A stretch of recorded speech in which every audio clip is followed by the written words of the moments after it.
Ardgroom stone circle is one of several stone circles in the Beara peninsula. It is located in Cork, but is very close to the Kerry border and has magnificent views, both southwards towards Clúmacha Mountain and northwards across Kenmare Bay to the mountains of Beara. It is in a rural area, but is relatively easy to reach by car, though the road is a typical narrow country Irish road, so be prepared to pull over. If you find it too much, you can park further away and walk an extra kilometre or so. It's also well signposted.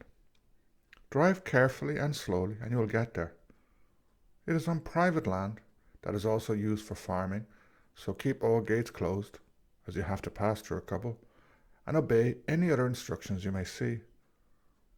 When I visited, there were a few cows in the field, but they were peaceful and ignored us.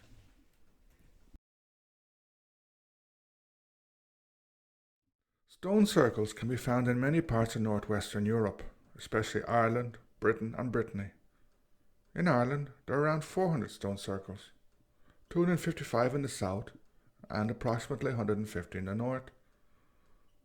Most of these occur in one of two large concentrations of circles, one in South Munster, in southwest Kerry, especially near Kenmare and Cork, and the second one in Ulster, centred on Tyrone. These groups are extremely different. The Ulster group consists of a large number of small stones, less than half a metre tall, often occurring in clusters with more than one circle. Perhaps the most famous example is Beara in Tyrone, where there are hundreds of stones in 7 circles. In Munster, or better, Cork and southwest Kerry, the circles consist of a small number of large stones. Around half of these have 5 stones and are called 5-stone circles.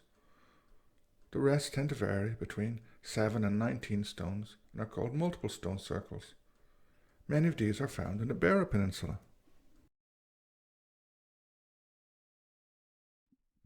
In addition to these groups, there is a third type of stone circle found in Ireland, though they are much less numerous. These are what are called embanked stone circles. Basically, stone circles surrounded by an earthen bank. Indeed, some describe them as henges. There are only 7 of this type of stone circle in Ireland, the most famous of which is Lish or Grain Stone Circle near Lough Gur. For a video about this, click here. There are numerous stone circles in the Beara Peninsula. Around 20, depending on where you take the peninsula to begin. Ardgroom Circle is located a little after Ardgroom village when you're heading towards Kenmare. It's the biggest circle, originally consisting of 11 stones, although one of these has fallen and another has disappeared. According to Nualláin, who surveyed the circle, on the southwest is a hole 25 centimeters across where the missing stone is suspected to have stood.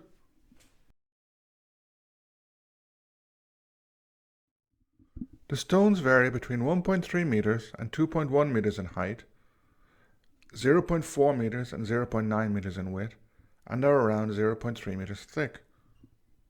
Interestingly, several of these taper slightly, giving the impression of pointed stones.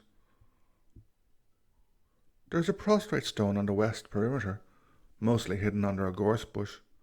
However, this does not seem to be part of the circle. The diameter of the circle is approximately 7.25 meters. 6 meters to the east, standing guard is a standing stone. This is 2.5 meters tall, 1.8 meters wide, and 0.5 meters thick. This type of sentinel stone is something that can be found in many of these circles, such as the nearby Beara circle.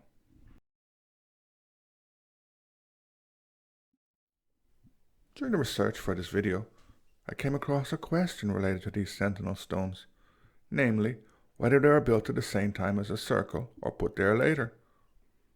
It is an interesting question, but to the best of my knowledge, it cannot be said for certain if they are built at the same time.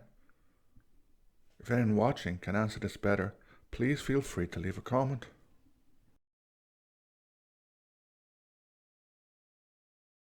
As mentioned above, the stone circles in Cork and Kerry are distinctive from other circles in Ireland. They can also be subdivided into other categories. Generally speaking, Most of the stone circles in Cork and Kerry are axial stone circles. These are circles with an approximate axis of symmetry aligned in a more or less northeast-southwest direction. Importantly, marking the axis is a stone on the southwest of the circle, which is usually lying horizontally rather than being upright. It often faces the two tallest stones, called portal stones. Drumbeg is the best example of this. However, not all the other circles share all of these characteristics. In Ardgroom, for example, there is no recumbent axial stone. In Nualláin's research, he still identified an axial stone, which seems to be the one beside the absent stone. Most people seem to accept this. However, more recently in an online site, Wilson suggests that the missing stone could be the axial stone. Possibly this is a somewhat controversial viewpoint. Nonetheless, it seems to make sense, but I'm not going to take a position on it. Axial stone circles are subdivided into two groups, 5 stone circles and multiple stone circles. The latter have 7 stones and upwards. It should also be noted that all these circles have an odd number of stones. Both groups are roughly the same size, though this can change as new circles are occasionally identified.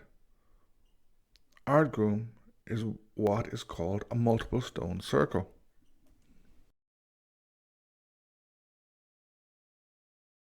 As with many stone monuments, it's hard to accurately date these circles, as so few have been excavated. As might be expected, there is some disagreement about their dating, though I do not want to get into that here. Somewhat tentatively, it can be said that the Munster stone circles seem to have been built between 1600 and 800 BC. In other words, they were probably constructed during the Bronze Age.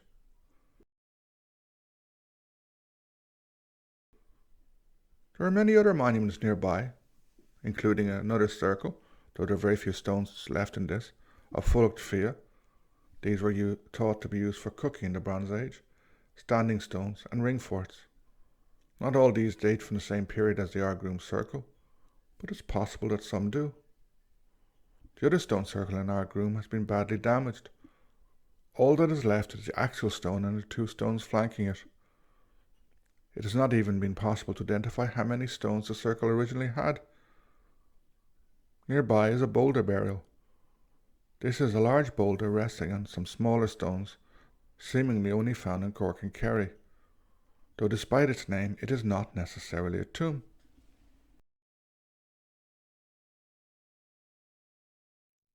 Although Ireland has many ancient monuments, stone circles seem to exercise a special appeal for many people. There are many reasons for this. In part, it's due to the mystery which surrounds them. They have a strange beauty and are often found in isolated or mountainous regions, although not always. There is one in the middle of Kenmare. Despite the best efforts of archaeologists, historians and other scholars, we do not know why they were built. In addition to not knowing this, we also do not know when they were built or by whom. We can make guesses though. Some of these are plausible, others much less so. It's worth making a slight interjection here. While we do not know who built them or why, through research and discussion, or arguments, our knowledge about them is increasing. We also know that many things once said about them are not true. Several thousand years ago, people living in Ireland constructed these circles, stone rows, standing stones, and tombs. This was done with the culture and technology they had. However, it should be emphasized that they were constructed by complex societies, as all human societies are. Societies that were very different from our own, but which nonetheless were not primitive or simple.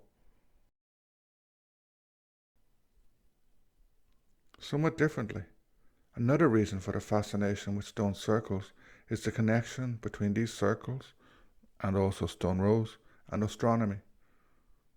There's a deep fascination with the astronomical alignment of these circles, and their relationship with the stars, and with the lost knowledge or technology of those who built them.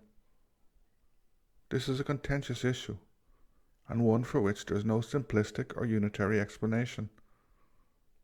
Indeed, the alignment of these monuments has been studied and revised on a number of occasions, but there is still room for doubt and plenty of discussion and arguments. A final reason for the fascination with stone circles is that they have their own kind of beauty, especially when set against the rugged landscapes of the Beara or Beara peninsulas. It's also worth mentioning that these circles have been interpreted in various ways by different cultures. After all, they were built more than 3,000 years ago. It seems obvious that over time, people will have seen them in various ways and incorporated them in their own mythology, as can be seen in the modern link between Druids and megalithic monuments. Most clearly found in Stonehenge, but seen everywhere, there's a Druid's chair or Druid's altar. Many were incorporated in Gaelic culture, as I showed in my video on the Song of Amergin and South Kerry, where stone rows and wedge tombs were incorporated into Gaelic mythology. Unfortunately, in most cases this link has been lost. It is worth finishing this video by looking a little at what archaeologists think circles may have been used for. Basically, the answer is a very modern word: multifunctionality. In other words, they were used for many purposes. These may include religious practices, such as burials or cremations, and ceremonial rituals to remember or commemorate the dead, and for other sacred purposes. Other uses would have been for community gatherings, or even perhaps exchange and trade. Many also had some astronomical uses, such as a type of calendar to tell the seasons, or the approach of the solstice. However, some specialists have questioned whether this actually happened. Finally, and perhaps most importantly, they were symbolic sites important to the community that built them, and indeed to other communities who came later. No matter their original purpose, stone circles have been reused and reimagined by many in the thousands of years that have passed since they were built. This reimagination continues today. Many have become sites of new forms of worship, or of pilgrimage, whether sacred or mundane, or even more simply as fascinating sites to visit, to see, to feel, perhaps just to be there and to contemplate life. I will conclude here by illustrating this with some brief shots of Derrin na Taggart West Stone Circle. This is a multiple stone circle near Castletown, Beara. It is incomplete and at present has 12 stones, 3 of which are prostrate. It may originally have had 15. It's similar in size to Ardgroom, around 7.5 meters in diameter. The stones are between 1.9 meters and 1.25 meters in height, and between 40 centimeters and 2.40 meters in length. They decrease in height, approximating the actual stone, which is the longest stone in the circle. On the day I went to film there, the circle had been taken over by a bunch of American artists who were wrapping ropes and cords around the stone, turning it into an art installation. Definitely a new use for a stone circle.